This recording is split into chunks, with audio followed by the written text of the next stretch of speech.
Hi everyone, this is a free English class for all levels if you're preparing for an exam or just general English, business English, and the theme and the topic of today is Spain. So I have one article in relation to Sevilla, and also I have a video in relation to Guggenheim Museum in Bilbao. So I want to analyse the vocabulary in the article and also the vocabulary and the expressions and the grammar in the video as well. Okay, so this is the same structure as the other classes, and first I want to give you an introduction of the grammar in general. Okay, so my name is Brian and I'm calling from Dublin in Ireland, and I have been a teacher for the last 10-11 years, and I have lived in Madrid for maybe 3 or 4 years, and since the pandemic I'm back in Dublin, and finally I have a little space to make some videos now, and this is the reason I'm giving some free classes, just to give some advice and to give some tips. I know there are a lot of good teachers and classes available online, but my purpose is just really to try and help at the moment. Okay, so hopefully that's good. In relation to the connection, I hope there's no problem with the connection, no interruption, or we have a dog also, so I hope there's no interruption with the dog or the family. If I have to break, I just stop for a little and hopefully return. Okay, so you can see on the bottom here is my introduction.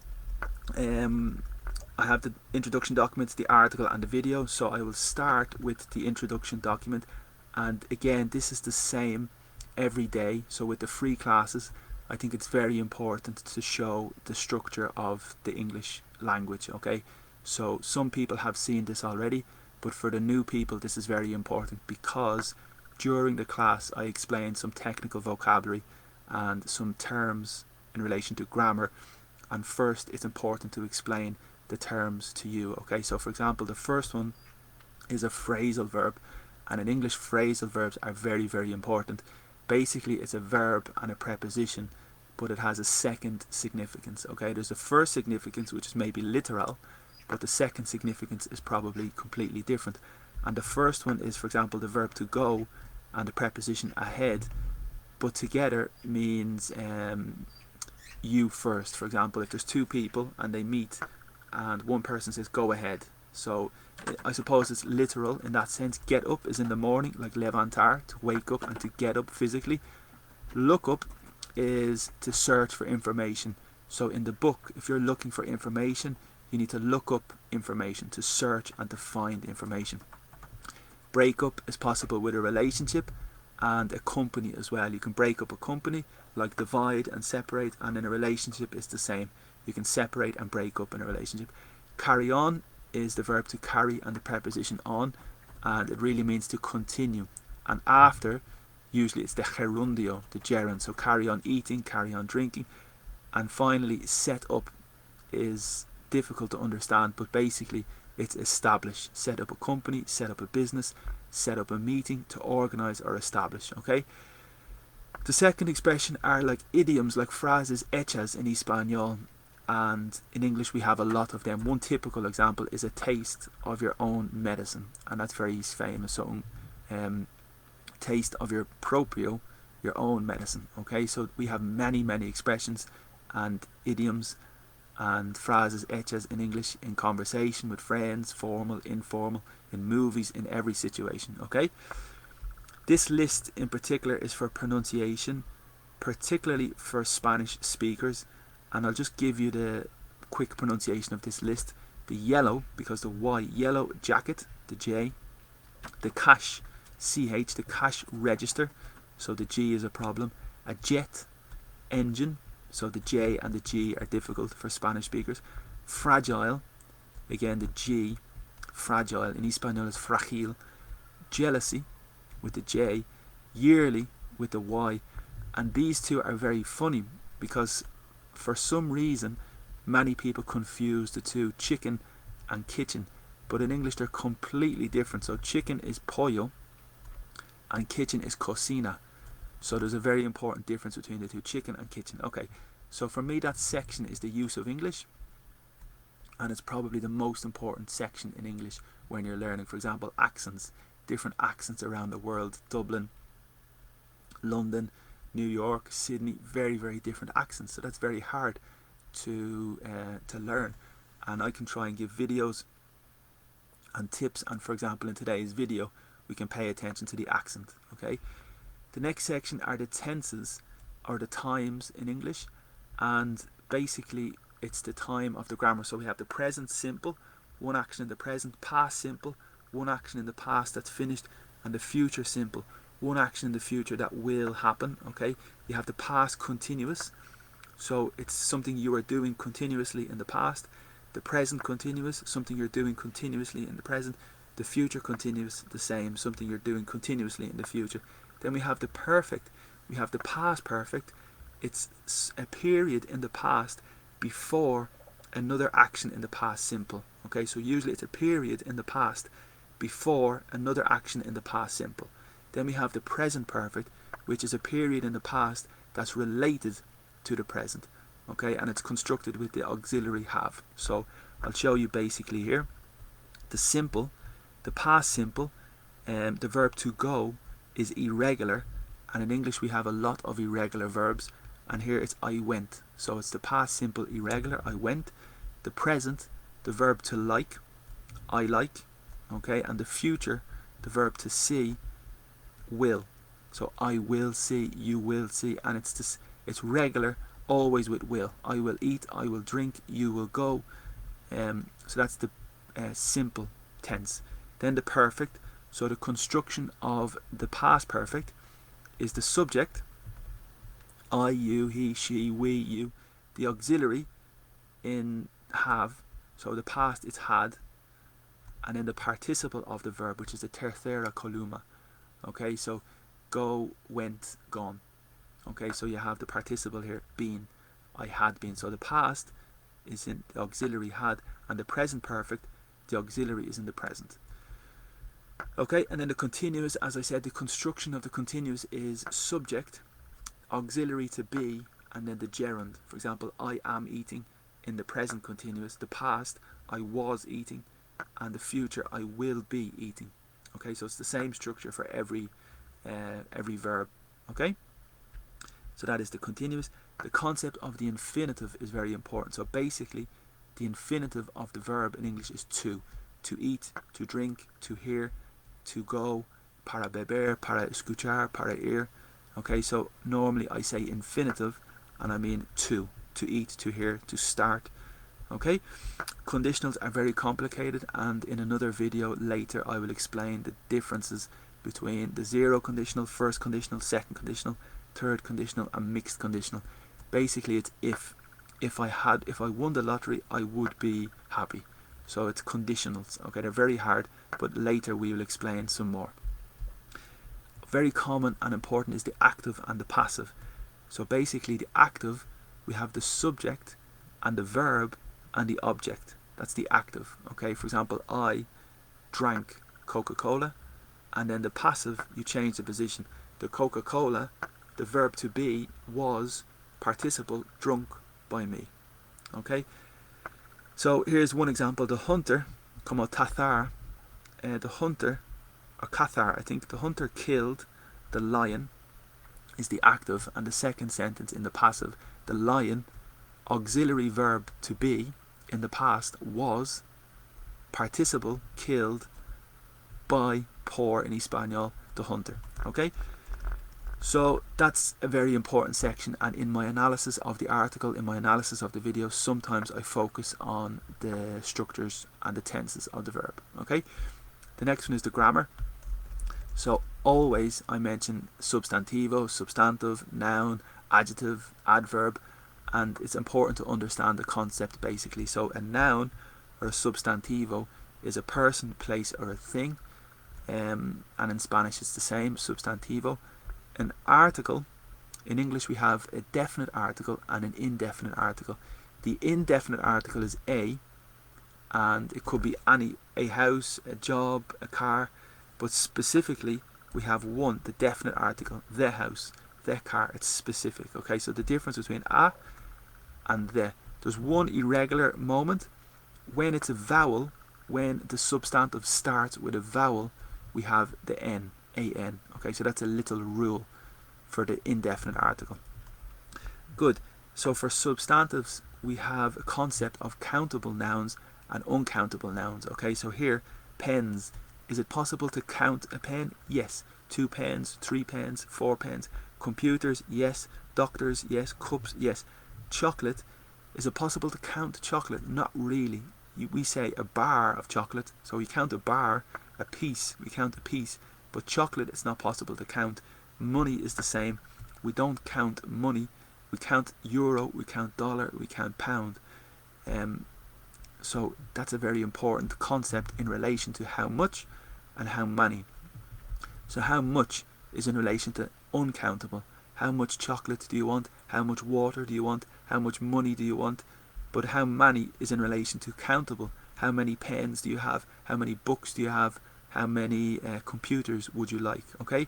And a lot is flexible. You can say a lot for the two, countable and uncountable.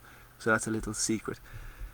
Then we have adjectives. So adjectives describe the noun, and here's a list of adjectives. And in English we have many adjectives. So adjetivo in Espanol, I think that's okay. The adverb basically describes the verb, okay, and always in English it's ly. The majority of the time it's ly. For example, slowly, quickly, softly. In Espanol it's mente, suavemente, duramente, obviamente, okay. So in English it's ly. Modal verbs are very common in English, and they're a little different in Spanish. I think in Spanish it's poder, poderia, and in English we can say can, could, may, might, shall, should, and will. So basically can is for ability. I can play the piano. I can eat a lot of chocolate. It's ability. I have the ability. Could, may, and might are all possibilities. I could go to the cinema if I wanted, but I'm not sure. I could have some chocolate if I wanted. So it's an option, it's a possibility.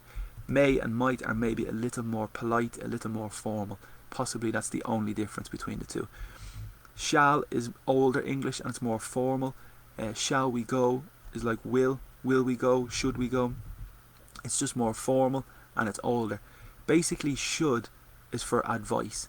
So when consejo in Espanol, when you want to give advice to your friend, you say should. You should go to the cinema. You should speak to your friend. You should have a new book. So it's advice or opinion. Okay, so very important difference between all of them. And then finally, prepositions are so important in English. In Spanish, yes, they're important, but I think in English we have more prepositions. And already in the phrasal verbs, we have prepositions, so they're very important in the phrasal verb. For example, get up, set up, try on, break up. So prepositions are very important here. And just in general, prepositions are very important. For example, my hand, we've on my hand, over my hand, under my hand, behind my hand, in front of my hand, beside my hand. So we have a lot of prepositions that are very common and very important in English, and you can see a list here.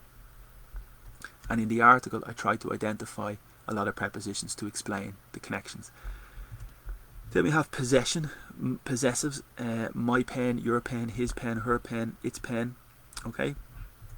And we will see in the article its in relation to Sevilla.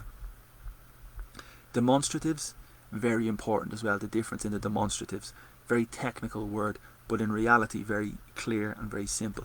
For example, singular this, singular that, plural these, and plural those. It depends on the position. So if it's one thing and it's here, it's this, for example, this pen. But if it's one thing and it's away, that pen. Okay, plural here, these pens, and plural there, those pens. Okay, so very important and common, and you need to be very clear. The next is just important in relation to another and other. So basically another is for singular, another day, another week, another year, and other usually is for plural, other days, other weeks, other years. Okay, so you need to just remember the difference between another and other. Questions, okay, that's an important area, like conditionals, so we can do some work in the future with questions. And then just to recognize the concept of the suffix and a prefix. So often, frequently, the suffix represents and shows if it's a substantive, if it's a verb, if it's an adjective. Okay, so for example, ance is the substantive, the importance substantive. Ize is the verb, realize. Okay, for example, the verb to realize. Able is maybe the adjective, unable. Ly is the adverb. Pre is before, pre-match, okay, pre-class. Anti is negative, im is negative, and un is negative, but they're irregular. Okay, so sometimes it's im, for example, impossible, and then sometimes it's un, for example, unbelievable. Okay, then we have linkers. Linkers and, or, although, sin embargo, aunque, provided, very important, and they can be very advanced as well. And basically that is the most important introduction for English, in my opinion, for this class and for all the classes. So I will close this document, and now we can look at the article from Sevilla. Okay, and at the bottom here I can use this page for my notes, because I have a lot of writing to do to explain some of the vocabulary. Okay, so first you can see this page. It's from the National Geographic, and I have to say the vocabulary in this article is excellent, brilliant, very fluent, very native, probably difficult level, but it's an excellent, colourful article. Really good vocabulary. Okay, so it's worth reading yourself, and it's worth hopefully my explanation as well, because some of it is very fluent, really, really fluent, and really conversational. Okay, so you can see the beautiful picture. It's definitely not Dublin, it's definitely not Ireland for sure. You have the oranges hanging from the trees, and I believe it's Sevilla, and that's the Gothic cathedral. Okay, so the headline is A Neighbourhood Guide to Sevilla. So first, the same structure as yesterday, the same structure as the last classes. I will read the text for pronunciation, and after the paragraph I will explain the analysis and the vocabulary here with my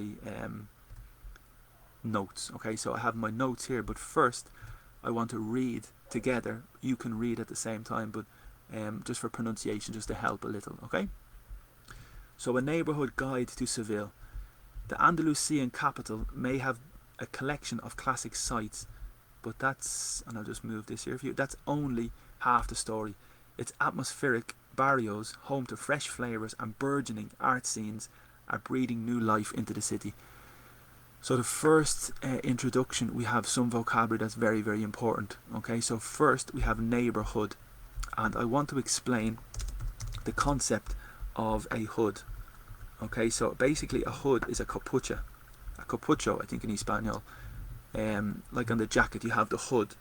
Okay, so that's the basic concept of the hood. And a neighbour is a vecino. Okay, but the neighbourhood is the area that covers all the neighbours. So you have a vecino, vecino, vecino, and the neighbourhood is like poner, a capucho, to put a hood over the neighbours. So that's the area, the neighbourhood. Okay, that's the concept with the hood. It's the same with motherhood. Motherhood is all the years that you were a mother. Okay, so for example, 18, 19, 20 until 35, you're a mother. Well, you're always a mother, but the years covered is the motherhood. Okay, so there's a few words that are very important. Neighbourhood, motherhood, childhood. So all the years that you are a child, for example, 3, 4, 5, covered, all the years, it's your childhood. So it's a flexible word, and it's worth remembering the expression. Parenthood is the same. Okay, so good concept, and here we have the neighbourhood, so it's all the area, like barrio, guide to Sevilla. May is a modal, so that's the first example of a modal, and it's possibility, may, might, or could. So here it's possible may, it's possible could, and it's possible might. So the capital could have, might have, may have, exactly the same. A collection of classic sites. So I want to explain to you the difference between a site and a view. Okay, 3 words actually. So here in my notes, a site is a location, construction site, it's a place. So a site in Espanol is a lugar. But the different word from the verb to see, we have a site. Okay, so that's a different word completely. Same pronunciation, and it's typical for tourism. So when you visit a new country, a new city, you want to see the sights. Okay, so the context is always with tourism, and the locations, the famous locations, are the sights. Okay, then the views are a little bit different. So that's the noun, and the verb is to view. Basically, in your apartment, in your house, in your room, out the window, that's your view. Okay, it's the thing you can see, not necessarily special, not necessarily touristic, but it's just the things you can see. That's your view. Okay, so the views are the things you can see, or your opinion is the second possibility, and then the sights are typical for tourism. So in Dublin, you want to visit the sights. You want to visit Trinity College, you want to visit O'Connell Street, Stephen's Green. They are the sights. So it's just a small detail, and that's important to remember. Okay, then they say, but that's only half the story, and that's very conversational as well. So probably the same in español. Solo es la mitad de la historia, porque quiero la historia en total. Okay, I want the story in total, but it's only half the story. It's very conversational and very, very good if you're explaining a story to your friend, for example. It's atmospheric, so that's the adjective. Barrios, home to fresh flavours. I suppose there's a difference between a flavour and a taste. And there's a small difference. So I'm going to show you the translation here. Flavour, I think, is sabor, maybe.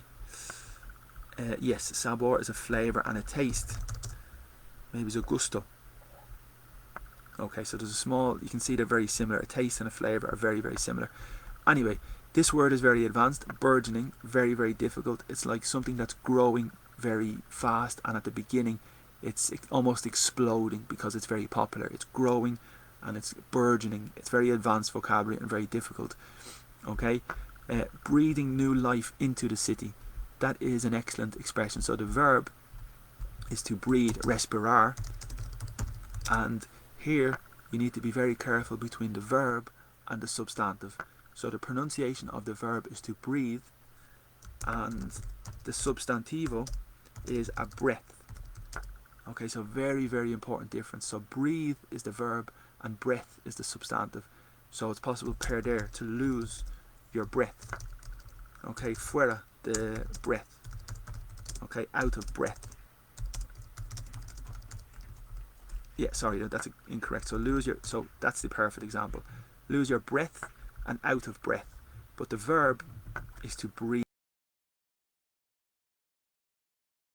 My explanation with the vocabulary, and it's exactly what I said. The neighbourhood, guide, and to, the preposition to is connected to a guide.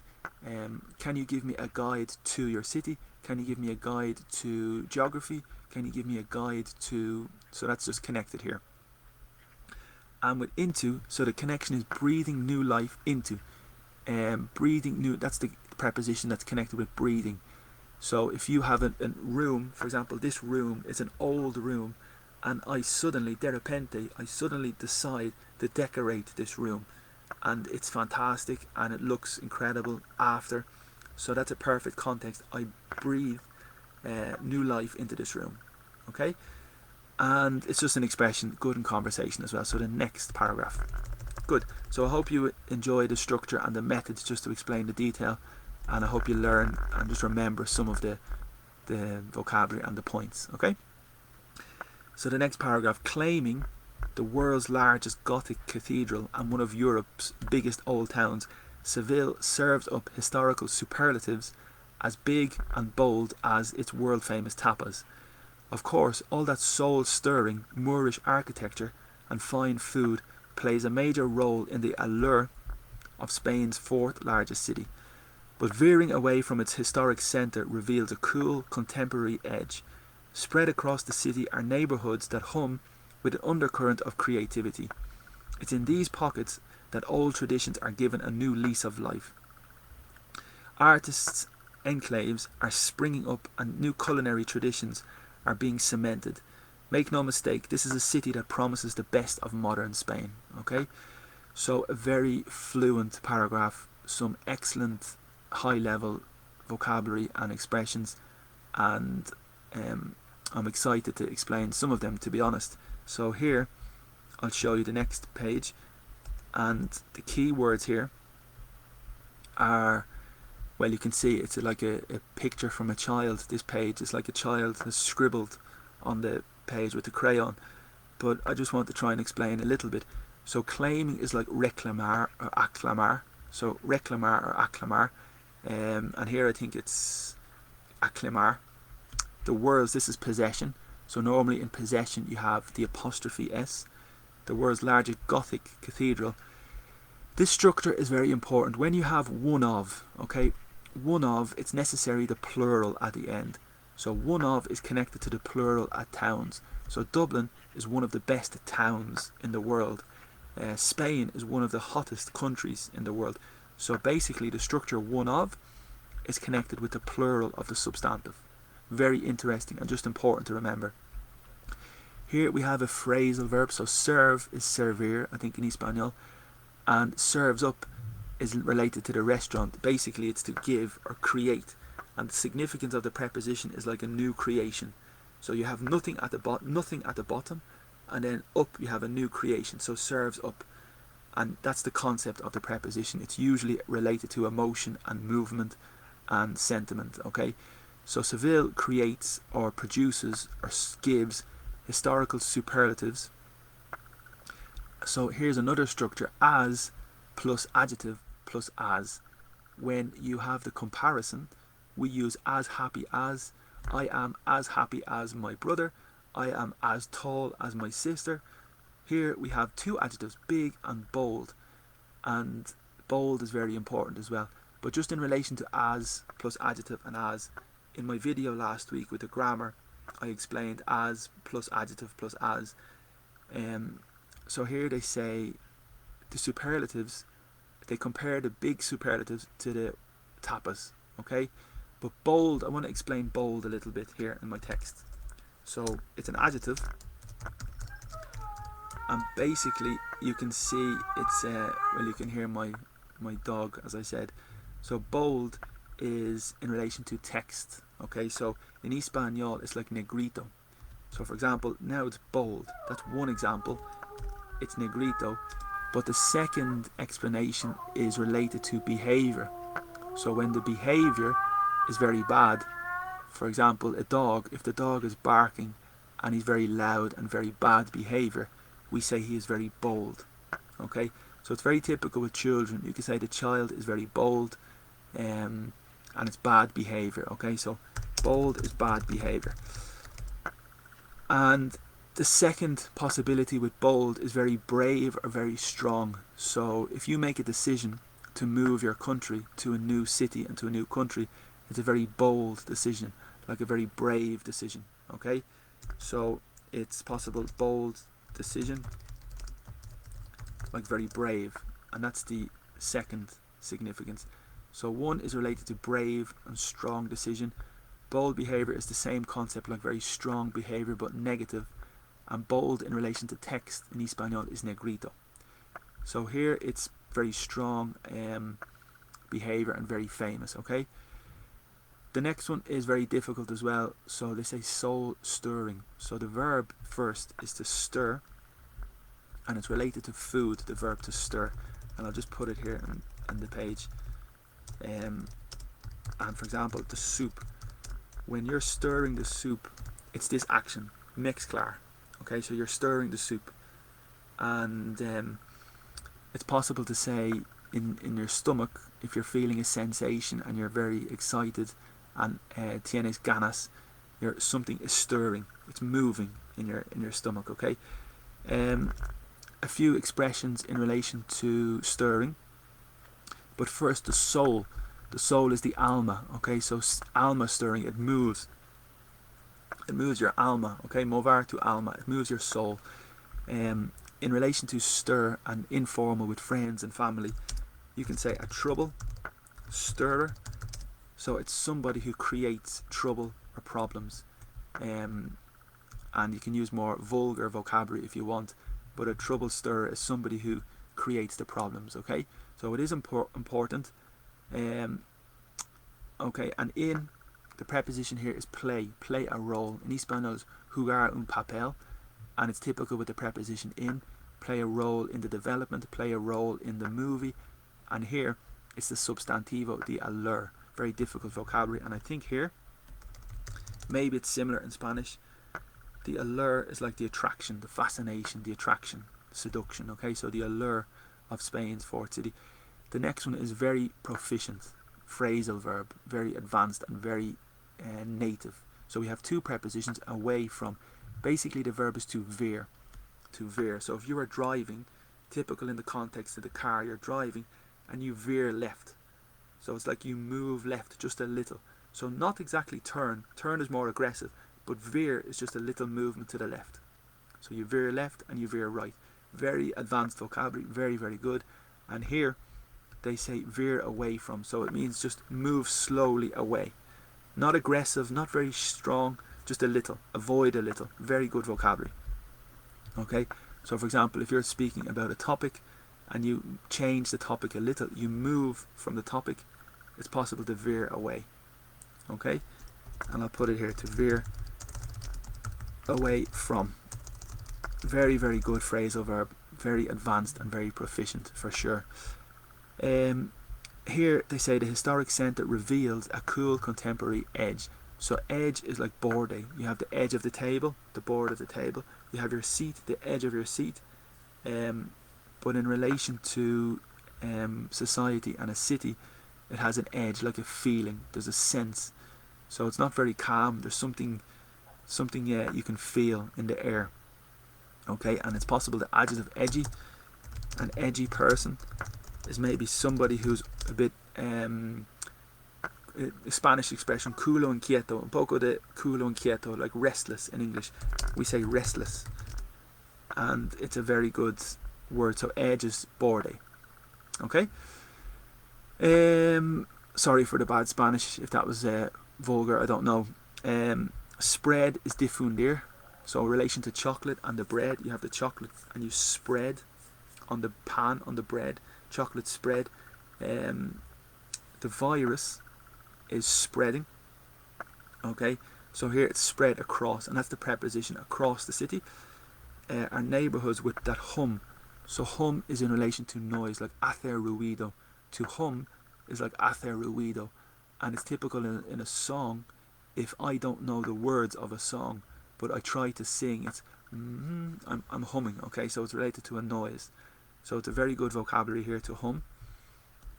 And I'll just give you the specific translation here. Probably it's hacer ruido, I imagine. Something similar to that. Okay, yeah, different. Like typing to sing a little bit. Okay. Undercurrent. So current is in the river. You have the current, and undercurrent is the feeling or the sensation that's not easy to see, but if you look closely you can see the undercurrent. Okay, and then the next preposition we have is in relation to pocket. So for example, your jacket or your trousers, you have your pocket. Okay, so that's your pocket, and a typical preposition that we say is in your pocket. But in relation to a city or a town, you can have a pocket. It's like an area, a small area or a small zone. That's a small pocket. Okay, and informal, in conversation, you can say you have the person in your pocket, like in the palm of your hand, in your control. So the person's in your pocket. Okay, so I think that's typical in Spanish as well. And then here's an example, the singular: this, that, these, and those. So remember, this, that, they're demonstratives in the grammar explanation. This singular, that singular, these plural here, and those plural away. Okay. The next expression is very conversational, very common, very high level, and very good. A new lease. So it's related to release, like liberar. If you give, again, like the expression to breathe, respirar, nuevo vida, to breathe new life, is very similar to give a new lease of life. Okay, so lease is related to release, and release in English here is specifically translated as poner in libertad, soltar. So like a jump, to give a new jump of life. A very, very good expression, very conversational, very high level, and very, very fluent expression, to give a new lease of life. And I'll write here, to give it a new lease of life. Okay, so I like that. It's a high level, advanced vocabulary, very, very normal in conversation and very native. Okay, spring up is another fantastic phrasal verb. So we have the verb to spring and the preposition up. So spring is like saltar. For example, in the bed, in the colchon, the mattress. So the colchon is the mattress in English. And you have springs. So the springs are in the colchon, the mattress. In a watch, you have a spring. Okay, so it's the object to saltar, to jump. And here, the verb to spring up is like appear suddenly. To appear very, very suddenly is to spring up. Okay, so to spring up is to appear suddenly. So really good again. Very good vocabulary, very fluent, and really, really colourful English. I recommend this article very much. Okay, cemented. So they speak about traditions are cemented. So they are guaranteed. They're going to happen again and again and again. And cement, I think, is the same in Spanish, like concrete. Okay, so they're confirmed, and they will happen again and again. Okay, so the next paragraph, I will go to here, and we speak about Triana in Sevilla. So I have never been to Triana, but I've heard a little about Triana, and there's one expression here at the end that's very, very good. I'm going to show you later, but they say trianeros, through and through. So that's a very good phrasal verb, well, two prepositions, and I will explain very soon. Okay, so people come to Triana and say there's nothing to see, Sean says, nodding towards some nondescript apartment buildings from the 1970s. My guide admits her favourite neighbourhood has some shabby corners, especially when held up against the picture-perfect old town across the canal to the east. But she explains you just have to know where to go. Sean Hennessy was born in Canada and has lived here for the past 27 years and knows the city intimately. She was one of the first people to start tapas tours here over a decade ago. After first launching an online culinary guide, Azara Sevilla, these days the site commands a loyal following for its knowledge of the city's best kitchens. Okay, again, an excellent paragraph and some really, really good vocabulary. And just to finish that paragraph, the second paragraph, in Triana, she's showing me the lesser known corners of the neighbourhood and the tapas worth detouring for. Triana is sandwiched between two channels, the Guadalquivir River and the Alfonso 13 canal. Okay, 13, and as such prides itself on its apartness. Sean tells me, cross the river and call a local a Sevillano and they'll correct you. These are Trianeros through and through. Okay, so I hope that you understand the article. I hope that you understand the sentiment. And here I want to explain the preposition. So come is with the preposition to. Come to Italy, come to Ireland. It's the same with go. Go to Spain, go to America, go to and come to. So it's the movement. Okay? Nodding is a very difficult word in English, but very important. And in the last video, I think on Monday, we saw the verb to nod. And it's related to the movement of the cabeza, of the head. Little inclination of the head, okay? But it's in respect or in recognition. So if you nod, it's a signal. Okay, so here it's a signal. Towards is the preposition hacia. So nodding towards some nondescript apartment. So nod is possible a phrasal verb also to nod off. Is like to fall asleep. Very similar to fall asleep. And like a little siesta. So not, well, it's possible a deep sleep, but a nod off is a little nap, a little sleep. Okay. But it is very, and you can nod in agreement. That's another expression. To nod in agreement.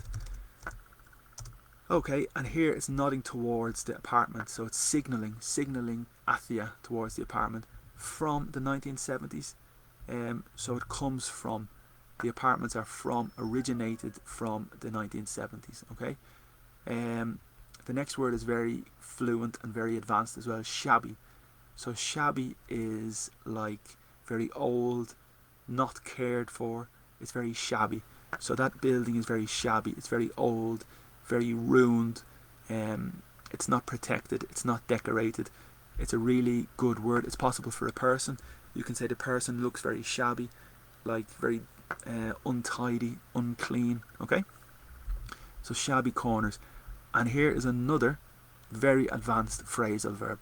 Very, very developed, very, very high level phrasal verb. So basically it's the verb to hold. And remember the verb hold. Hold a baby, hold a hand. The past is irregular, held. But the phrasal verb is held, hold, up, against. And it basically means to compare. So if I have one book here and one book here, and I hold this book up against this book, contra, it's a comparison. So the basic concept is a comparison. But we have two prepositions, up and against. And really it just means to compare. Okay, so especially when it's compared to the picture perfect, so that's a very good adjective. The old town looks beautiful in a picture. It looks perfect. If you take a picture of the old town in Sevilla, the picture is just perfect. So that's the adjective, picture perfect. Very good adjective. Okay. Across the canal, so that's the preposition, the movement across the canal. To is the position, to the east. So just prepositions are usually related to positions. Okay. The next explanation is very important. Okay. Nacer in Espanol is always in English the verb to be born. So it's necessary always the verb to be born. Okay. But in Spanish you just have one verb, nacer. But in English, to be born. For example, I, subject, the verb to be was born in Ireland. So always with born, it's to be born. The baby, future, will be born later. So it's so important that the verb to be and born. Siempre, always. In is for the country, for a city, in Dublin, in Triana, in Canada. Okay, here is an example of the present perfect, has lived. So we have the auxiliary. The subject is the lady, Sean, and the auxiliary of the verb is have. In the present, has. The participle is lived, como vivir, and it started in the past, but it's related to the present. So she moved to Triana, and she has lived. So it started in the past, and it continues to be relevant in the present because she continues to live there. That's the reason it's the present perfect. The past perfect would be if she moved again. So she had lived in Triana, but after she moved to Madrid. That's the past simple. So that would be the past perfect with the past simple. But here it continues in the present, so it's the present perfect.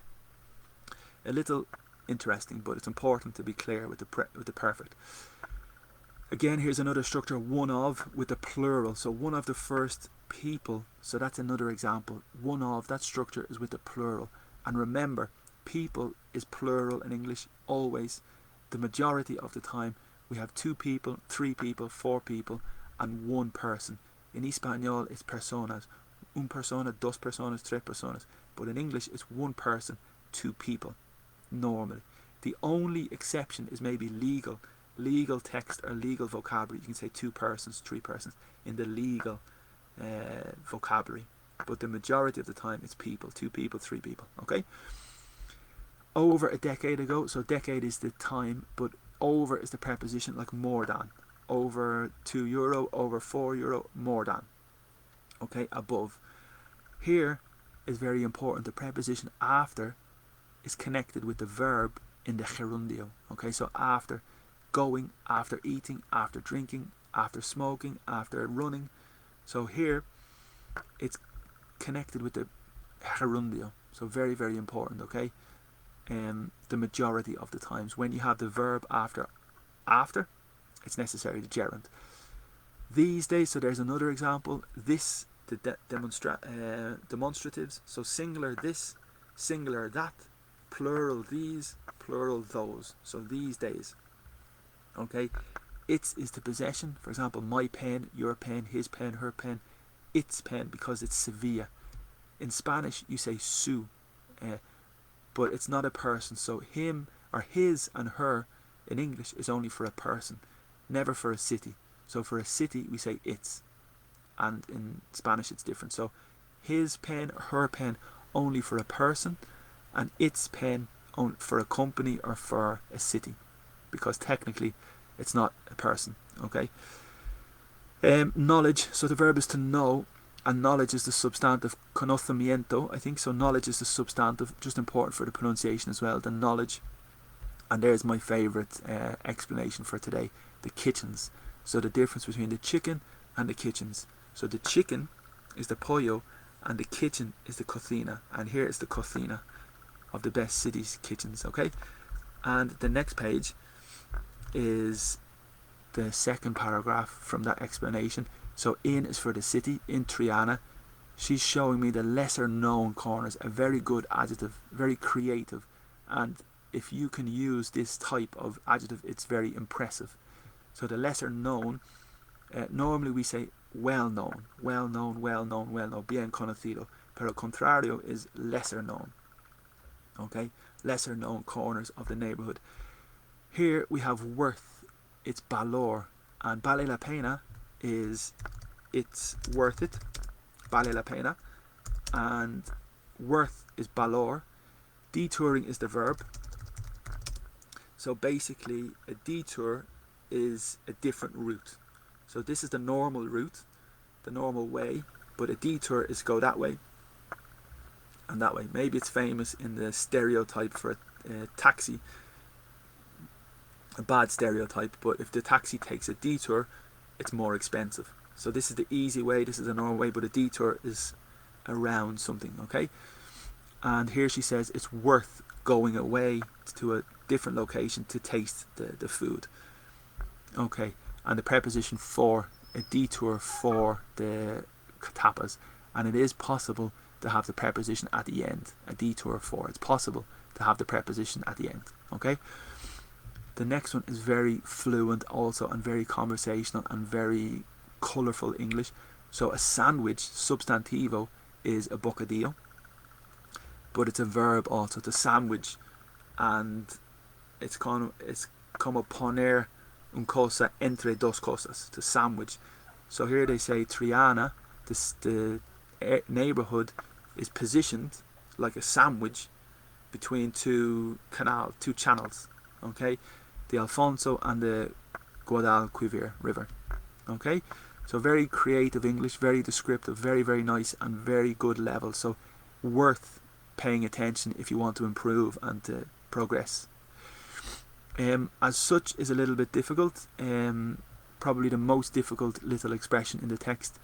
So here, let me read. So Triana is sandwiched between two channels, the river and the Alfonso Canal, and as such. So I'll show you the translation for as such in English. So you can see the translation here in English, I hope, with the connection. As such, they say in the exact sense of the word. So a little bit difficult, but in Spanish, I don't know in the dictionary if they have it. As such, by definition. So that's probably a synonym, by definition. So here, by definition in my notes, pride itself is very, very good as well. So pride is the substantive, and the adjective is proud. So you need to be very clear with the difference between pride and the substantive proud. So adjective, pride, pride is the noun, and proud is the adjective. And orgulloso, in Espanol it's orgulloso. Okay, so here it's with the verb to be proud. Okay, orgulloso. Pero es posible también en inglés el verbo. No sé en español si es posible orgulloso como un verbo, pero en inglés es posible. Okay, por ejemplo, I pride myself. So it's reflexive. Siempre es reflexive. I pride myself on. Always the same structure.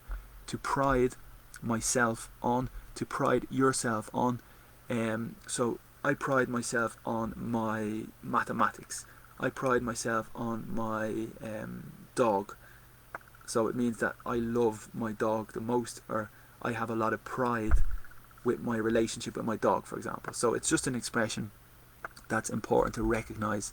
And here the city prides itself on its apartness. So Triana is very proud to be apart, to be different. And here's the substantivo, apartness. Okay, adjective is apart, but substantive is apartness. A little create, not typical, but very good.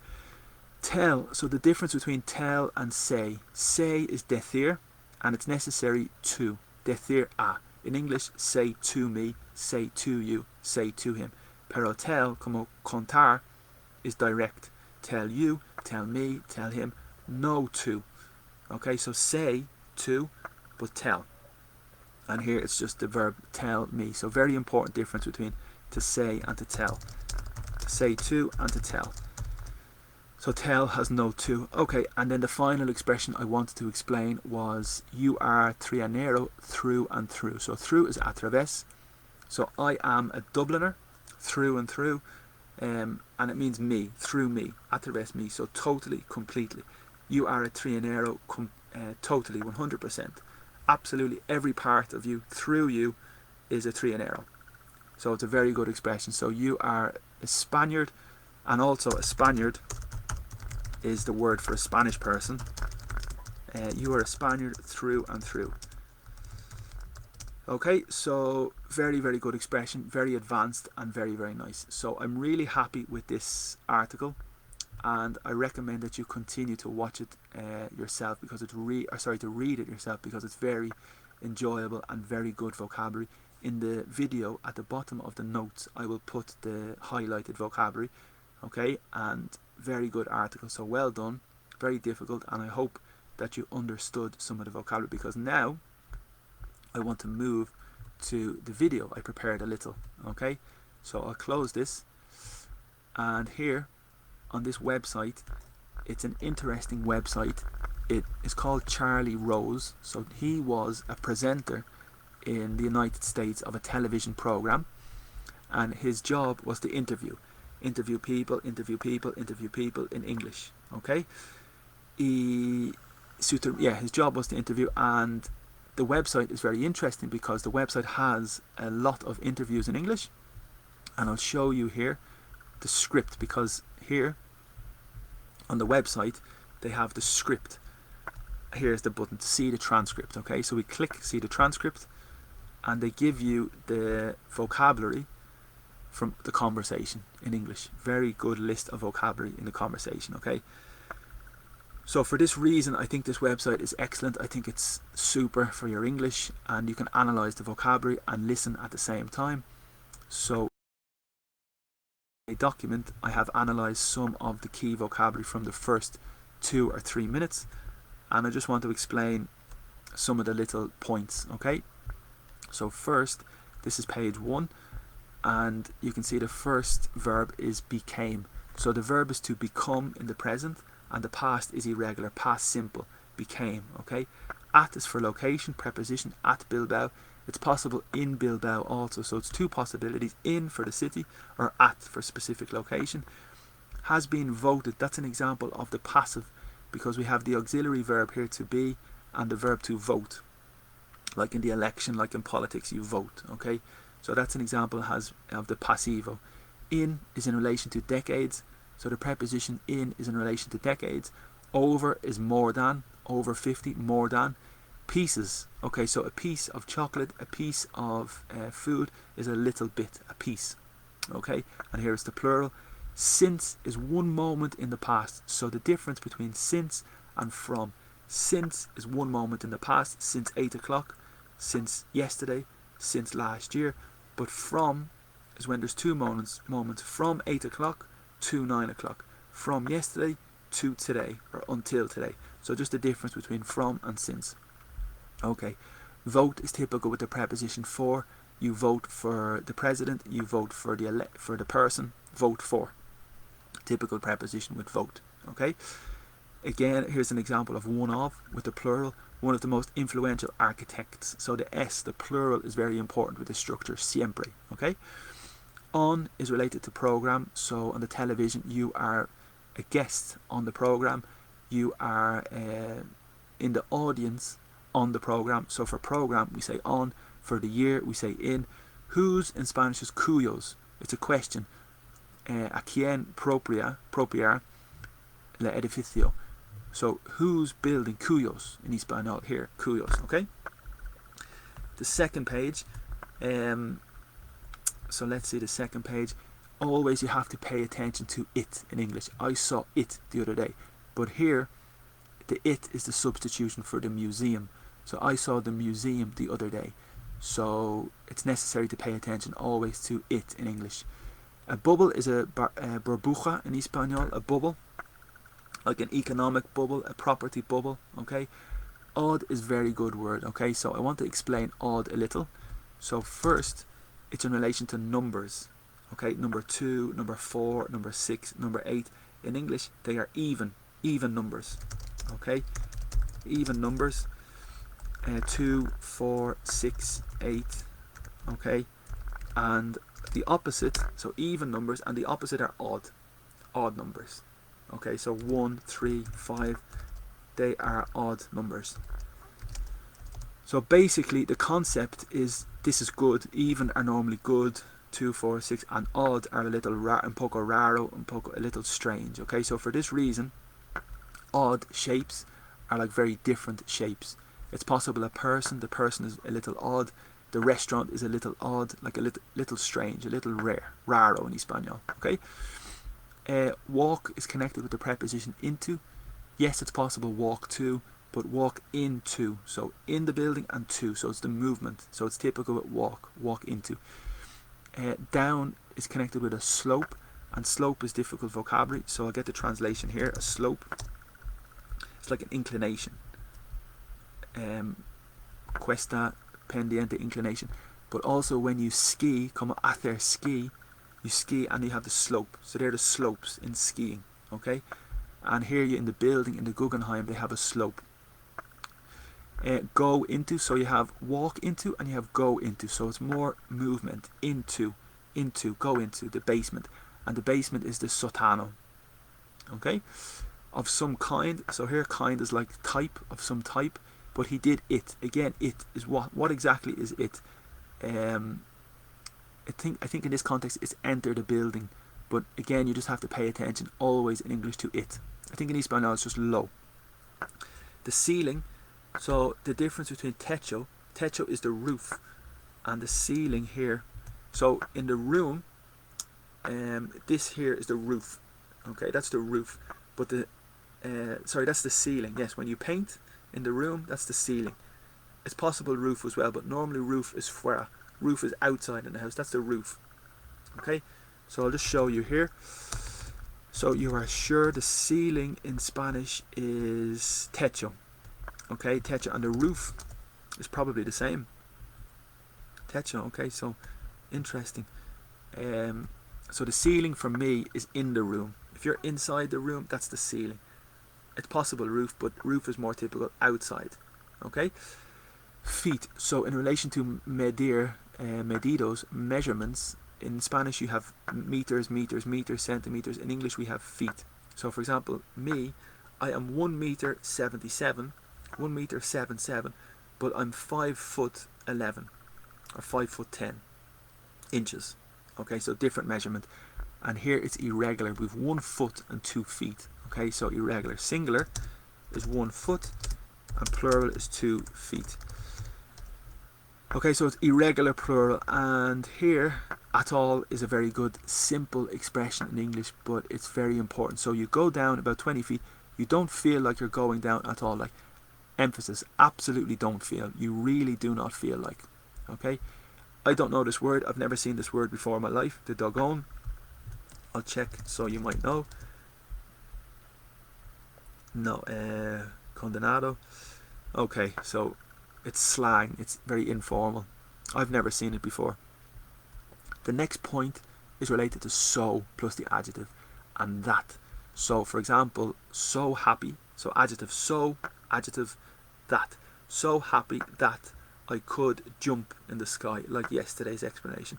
So tired that I could sleep for a week. So hungry that I could eat 2 dinners. So it's a very important structure. So plus adjective and that. Really, really important. And here, the building is so enormous, it's so big that, and it's so full of contradictions that there's never a dull moment. And dull is very boring. So there's never a boring moment. The weather is very dull, very dark, very boring. So dull is very boring, very dark, grey. Alright, so really good vocabulary. Never a dull moment is a famous expression. A survey is an encuesta for politics, for opinion. An encuesta is a survey or a questionnaire. 2 possibilities. Okay, 2 ends. Survey or questionnaire. Documentary, you need to be careful. In Espanol, it's documental, pero pronunciation is very important in English. Documentary. And many, many Spanish speakers make that mistake a lot. So Netflix, you have a documentary. Documentary. Pronunciation, very important. Pleased is happy. So I'm very pleased, I'm very happy, I'm very glad. Pleased to meet you. Allegro, I think. Pleased, glad, happy. Pleased to meet you. And finally, deeply. So deep is the adjective profundo, and deeply, here's the ly, mente, so profundamente. Okay, very, very good. And then just the final paragraph, do it quickly and then we can listen to the video. Should is advice. So remember, it's a modal verb for advice. We should do a survey. Survey is encuesta. And here we have the phrasal verb to find out. It's a phrasal verb to discover the information. Right now is like ahora mismo. Right now, completely. So right, not derecho, it's just immediately. Right now, right here. So very important, it's immediately, okay? Has been is the present perfect. Here's the indefinite article for the with the end because we have a vowel at the beginning. Remember in the explanation, died is the past simple. The verb is to die. You need to be careful with the adjective dead and the substantive death. Okay, so I'm going to write that here just to remember. The verb is to die. Died is the past simple, and death is the substantive, and dead is the adjective. So just be very clear with the family. Okay, so the verb to die, died, death and dead, very different. And here is a very advanced phrasal verb also, to come about. It means to happen. So how did this problem come about? How did it happen? Okay, so to come about is to happen or to occur. Realizar. Very, very good phrasal verb, very advanced and very important. At is in relation to period, at a very divergent period. So in time, it's a specific location in time. At, sent, NVR, and then sent out is practically the same. It's just emphasis that you release, send out, no real difference. Handpicked is very good vocabulary, so it's really selected. So if you have a group of candidates, maybe 20, and you hand pick 10, you select individually 10. So you hand pick 10. Very, very good expression, to hand pick. Okay, it's possible with the fruit and in the orchard and the fruit, you hand pick the berries, the strawberries, the oranges, you hand pick, select individually. Okay, actually is de hecho. So the difference in Spanish between actualmente in English is currently, and actual is de hecho. So actually is de hecho, and currently in English is actualmente. Okay, so in English currently, at this moment, is actualmente in Espanol. Okay, so very important difference in English for sure. Kind again is type, and then it started it. What exactly is it? I think it's the competition or the survey. Decide on, that's a typical preposition with decide. Decide on the time, decide on the place. Up to is a difficult phrasal verb as well. It's their decision. So I dejar, left the decision up to them. So it's their responsibility. Very important phrasal verb. It is up to you. It's your decision. Very, very good. Very advanced, very fluent, very quick, because we say it very rapid, very quick. And again, these, this, that, these and those. And judgment is the substantive. The verb is to judge, como formar una opinión. is the verb, and the substantive is a judgment. Okay, super, well done. That's a lot of vocabulary, a lot of grammar, a lot of explanation. So now I want to show the video, okay, and I'll put the vocabulary at the same time here so you can see. We go back to the first page and I'll close my picture now and we can see the video, okay. So hopefully you can hear it perfect with the transcript. So I'm going to press play and the video at the same time. So one moment, I'll close my camera, okay, and you can see here. So I'll just increase the volume as well and we go back to the start. He's a journalist, the man is a journalist. So this is the presenter and the other guy is a journalist from the Vanity Fair magazine, okay. So hopefully you can see everything. Here I am, hello, and then I go back again, and hopefully you can see everything clear. And I'll zoom in a little so you can see the text. And let's go. Gary, the architect, is perhaps the most recognized and publicized architect since Frank Lloyd Wright. So this is just the introduction. Famous when he designed the Guggenheim Museum Bilbao. One moment. Now that building has been voted the most significant structure built in recent decades. Yeah, sorry, here we go. Survey by Vanity Fair magazine. The magazine asked over 50 respected architects, academics, and critics to name the 5 most important pieces of architecture since 1980. 28 voted for the Guggenheim in Bilbao. Philip Johnson, one of the most influential architects of the 20th century, talked about the building on this program in 1996. It's just the building you have to see, if you don't mind. Will you do that? Yes. Whose building is it? Frank Gehry. Frank Gehry. Amazing. I just saw it the other day. Brand new to me. And I said, I've seen a lot of Frank's buildings, you know. Okay, another Frank building with the strange bubbles and cubes and odd shapes and juxtapositions. But this one has a new way of getting into a building. I would have said up till last month that you couldn't walk into a building down a slope, because it's like going into a basement of some kind. But he did it. And he did it, I think, one reason is you get there, the ceiling's 150 feet high. You go down about 20 feet. You think you're not going down at all, because the doggone thing is so enormous and so full of contradictions and fun and games and excitements that there's never a dull moment. Other structures at the top of the list include Renzo Piano's Menil Collection. Okay, so this is not in the video, but I think it continues now. Paths in Switzerland, Norman Foster's HSBC building in Hong Kong. Joining me now is Matt Bernauer, who wrote the accompanying essay to the survey in this month's issue. He is a correspondent for Vanity Fair and also a well-known documentary filmmaker, and I am pleased to have him here talk about something that he cares deeply about, which is architecture. Well, how did this come about?